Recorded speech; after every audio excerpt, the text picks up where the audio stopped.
Hello, my name is Noelle Neil Session, and I am going to be presenting about propaganda in media and how to recognize it, as well as how it is intertwined with our whole life. So, to begin with, we need to talk about what propaganda is. So, the definition of propaganda is the information used to influence opinion or behavior. And often this can be biased or false information, but it doesn't always have to be that way. It is important to note that the ideas are portrayed in a subtle manner, or they can also be portrayed in a more obvious manner.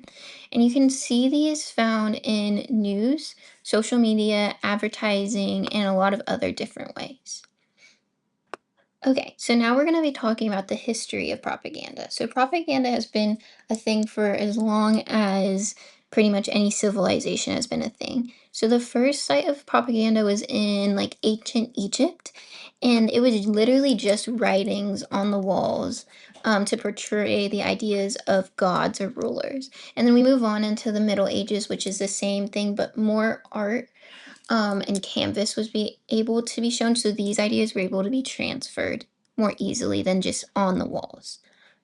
After that, propaganda was being printed, so pamphlets, newspapers, books, and that made it even more accessible to people.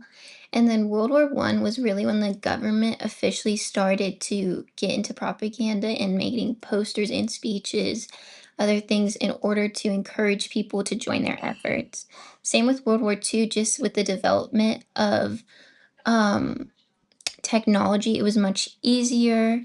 And then more and more so through the Cold War, and now in our digital age with social media, it's become way easier for propaganda to be shown, and also it's become less overt. So it's harder for us to distinguish if something is propaganda or not. Okay, so because we are in the modern day, let's talk about some modern day uses. So now the spread of makes of propaganda is so much easier because we have social media and algorithms as well as influencers, so people who are able to connect with the audience personally, as well as our new age of virality. So people are able to go viral way more easy, spreading ideas to a mass amount of people.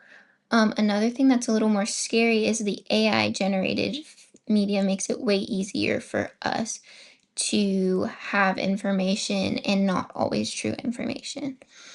And if you can see that little statistic, it says that 36% of American adults who use social media are actually say that they encourage or encounter a lot of propaganda. And then I think 46% say that they encourage some sort of propaganda day to day. All right. So when people think of of propaganda, they usually think of political propaganda, and that's propaganda used by government or political groups to influence an audience to vote a certain way or agree with something, a policy, an act, a law that they're trying to put in place.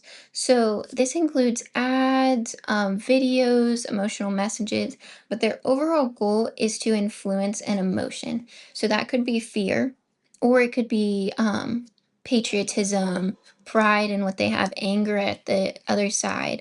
All of these things are emotional appeals to get a party to agree with them or to get a response from the party.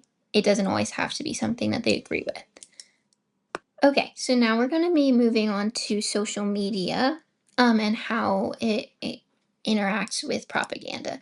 So now something that we have to be really aware of is AI. And because AI is now able to generate fake videos, it spreads information quickly, and they're able to create, in quotation, bots that are able to comment on other posts to get more of a cult following. So people believe that there are more people who agree with that than actually. And then the platform itself makes it so much easier to spread information, censor information, and it doesn't regulate if the information is true while also blocking information that could be true. So overall, this just reinforce beliefs that you've had before and can spread information misinformation way, way easier. Okay, so moving on, we're going to talk about non-political propaganda. So a lot of people think that propaganda can only be political, but it's also used in marketing, branding, and consumer activity.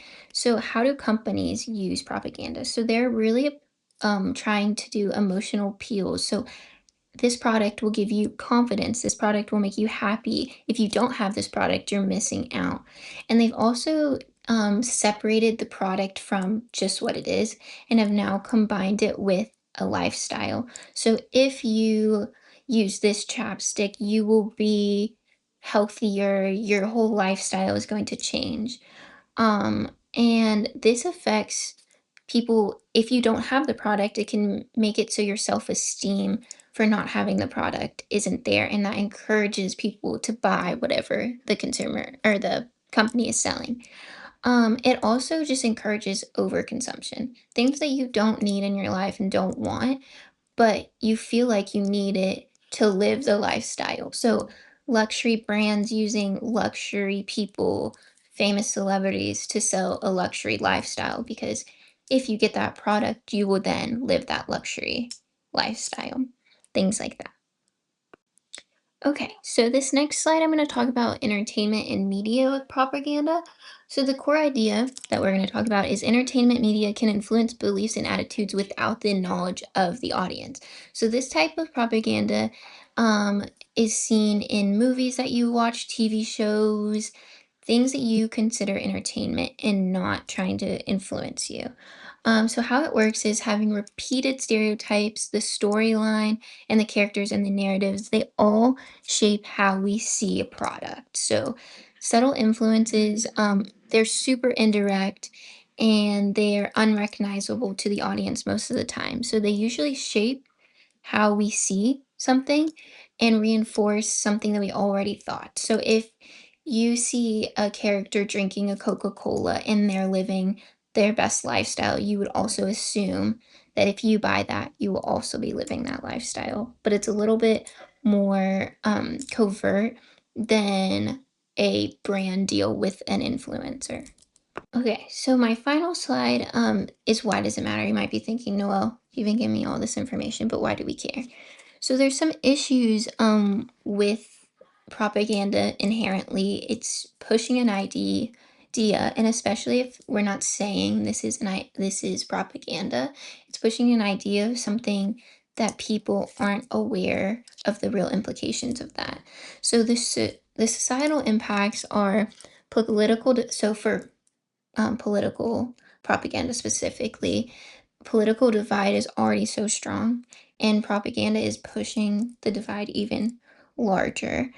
And we should care because a lot of the times we're engaging with this information and we have no clue that it's existing or that it's happening. So we should try to, as in a society, just become more educated on propaganda and how it's seen in our day to day life. And then my last slide is just my references, and I hope you enjoyed, and thank you so much.